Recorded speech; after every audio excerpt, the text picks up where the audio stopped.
Last week, we told you how University Medical Center is getting ready for a possible Ebola outbreak in El Paso. Tonight, we look at emergency medical services workers. Are they ready to handle infectious diseases? ABC 7's Ashley Rodriguez is live with new information from the fire department. Ashley. Stephanie, the fire chief told me today he is confident his emergency workers know what to do in the presence of an infectious disease, including the common flu. Hello? Yeah, this fire department. Yeah, I'm calling for ambulance, please. This is the call from the Dallas apartment complex where Thomas Eric Duncan was staying.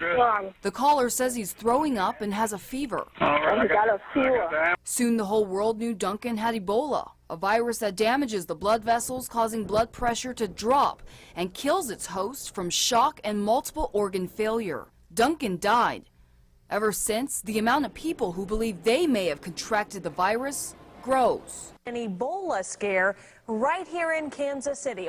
We do start this evening with an Ebola scare in Oklahoma City. Tonight, one local hospital recovering and learning after dealing with a scare of its own today. Keep in mind, the flu season is right around the corner. Ebola symptoms like fever, severe headache, muscle pain, weakness, diarrhea, vomiting, and stomach pain could just be people getting the winter bugs. We have in place a protocol at dispatch, and that's basically a filter, to put it quite simple.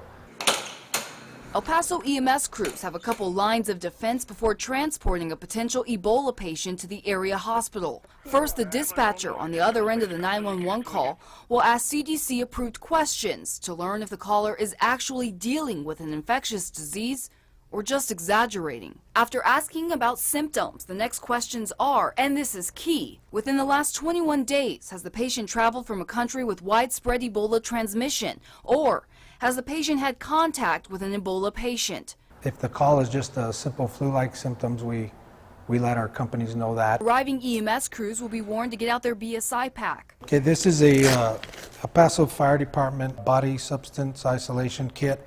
It's carried by every El Paso firefighter, and they carry this on every run. It's got a mask, goggles, a gown, gloves. While wearing this, the EMS worker will also evaluate the 911 caller for alarming symptoms, like unexplained bleeding, fever, and vomiting. If it looks like the deadly virus, El Paso EMS will call in another unit with the thick hazmat suits. We have a plan in place.